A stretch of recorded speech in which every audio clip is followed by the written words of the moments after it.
So what advice do you have for your younger self?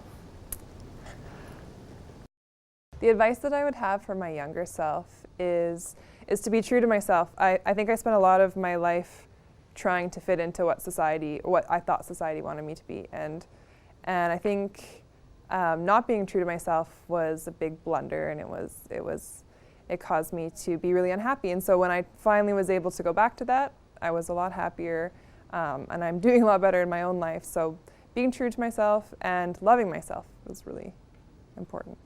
To keep connected with my elders in my community, because they can teach you so much. Like when I was younger, I wouldn't really connect with any of them as much as I do now, like at powwows and at different ceremonies. They're a really strong bank of information. My younger self would be to do more education with the youth programs.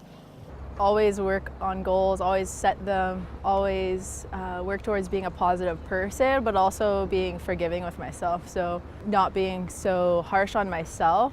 I would tell her that she's beautiful.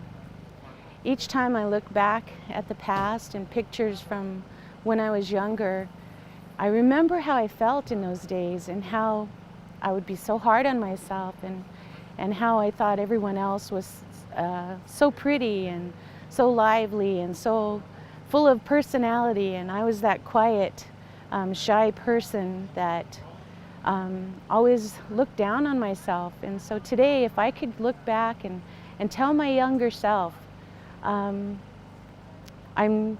amazed today at how beautiful I really was and didn't know.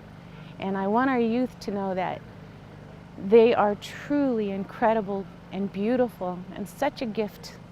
And I, as a grandma in training, really love and to share this kind of information, and I just really want you to know that.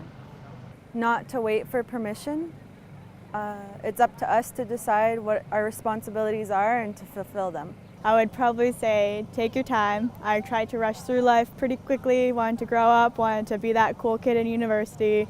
When I got there, I realized I was probably rushing through things. It would have been cool if I had some time to figure myself out before throwing myself into those reins, but I haven't regretted anything, and that's another lesson I would say is don't regret. Don't live in the past, don't look back. You're not going that direction, you're moving forward. The last thing I'd probably tell myself would be to trust your instinct. You know what's right for you, so just stick with that. So many people in my family are fluent speakers, but I am not a fluent speaker. I'm a semi-fluent speaker. So the advice I'd give is learn the language and also pay attention more to the language. The language is the root of our culture. Some other advice I would give myself is to just always learn as much as I possibly can from the people I'm around, whether it was my grandma who's no longer here or whether it's aunts and uncles who are no longer here. So just to always learn and to take in my surroundings and to just be grateful and to also treat people well, because they're only here for so long and we're only here for so long. So make the best of what you can with what you have. Focus more on your passion. And this could be a kind of a broad term, because for me, my passion was playing guitar. And the thing is, when I didn't really focus on my passion, I was getting involved with some pretty heavy stuff. I'm not going to get into details, but I mean, it was mainly music and focusing on my passion that really kind of got me out of kind of the crime life and whatever else.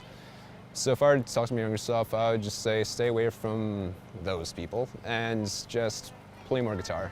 My mom was always right, and so was my grandma. And all the times that I thought that they were wrong, they were mostly right. So I wish I'd listened more to what they were saying. Things are just for today, and it's not forever. Because when you're a teenager or youth, I guess, we tend to think we're going to feel whatever it is that we're feeling for a really long time. But really and honestly, it's just for today. Is just to be proud of my identity and not get too caught up on, I guess, outside opinions about what my identity should be, not getting hung up on what I look like and sort of equating my appearance to my identity. I've always felt like an Indigenous woman, and it took me a long time to actually really own that and be proud of it and be public about it. So yeah, I would say that to my younger self.